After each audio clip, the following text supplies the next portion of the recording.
എറണാകുളത്തെ ചുഴറ്റിയെറിഞ്ഞ് ശക്തമായ കൊടുങ്കാറ്റ്. നെടുമ്പാശ്ശേരി മേക്കാട് ചുഴലിക്കാറ്റിൽ 250ഓളം റബ്ബർ മരങ്ങൾ ഒടിഞ്ഞു വീണു. നിരവധി വീടുകൾ തകർന്നു. ഇരട്ട ന്യൂനമർദ്ദം ശക്തി പ്രാപിക്കുന്ന സാഹചര്യത്തിൽ റെഡ് അലർട്ട് പ്രഖ്യാപിച്ച വടക്കൻ ജില്ലകളിൽ അതിതീവ്ര മഴ തുടരുന്നു. മഴക്കെടുതിയിൽ മരണസംഖ്യ ഉയരുന്നു. കാലവർഷം ശക്തമായതിനെ തുടർന്നുണ്ടായ അപകടങ്ങളിൽ കോഴിക്കോട് ജില്ലയിൽ മാത്രം മരിച്ചവരുടെ എണ്ണം 4 ജില്ലയിൽ മാത്രം 40ലധികം വീടുകൾ തകർന്നു.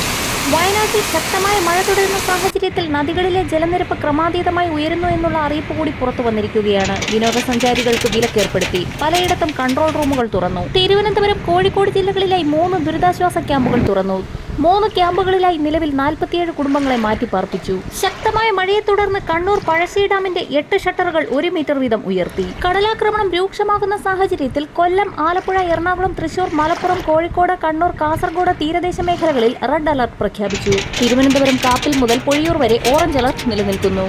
എറണാകുളത്ത് അതിശക്തമായ കാറ്റിലും മഴയിലും വ്യാപക നാശനഷ്ടം രേഖപ്പെടുത്തി. ശക്തമായ കാറ്റിൽ എറണാകുളത്തും ഫോർട്ട് കൊച്ചിയിലും മരങ്ങൾ കടപുഴകി വീണു. ശക്തമായ മഴയിൽ നീരൊഴുക്ക് വർദ്ധിച്ച സാഹചര്യത്തിൽ ഭൂതത്താൻകെട്ട് ഡാമിന്റെ ഷട്ടറുകൾ തുറന്നതിനാൽ പെരിയാർ തീരത്തോട് ചേർന്ന് താമസിക്കുന്നവർ ജാഗ്രത പുലർത്തണമെന്ന് ജില്ലാ ഭരണകൂടം മുന്നറിയിപ്പ് നൽകി. തിരുവനന്തപുരം, കൊല്ലം, ആലപ്പുഴ ഒഴികെയുള്ള 11 ജില്ലകളിൽ അതിതീവ്ര മഴ കണക്കിലെടുത്ത് കേന്ദ്ര കാലാവസ്ഥാ നിരീക്ഷണ വിഭാഗം റെഡ് അലർട്ട് പ്രഖ്യാപിച്ചു. മഴയ്ക്കൊപ്പം മണിക്കൂറിൽ 60 കിലോമീറ്റർ വരെ വേഗതയിൽ വീശിയടിച്ചേക്കാവുന്ന ശക്തമായ കാറ്റിനും മിന്നൽ ചുഴലിക്കും സാധ്യതയുള്ളതിനാൽ പൊതുജനങ്ങൾ ജാഗ്രത പാലിക്കണമെന്ന് ദേശീയ ദുരന്ത നിവാരണ അതോറിറ്റി മുന്നറിയിപ്പ് നൽകി.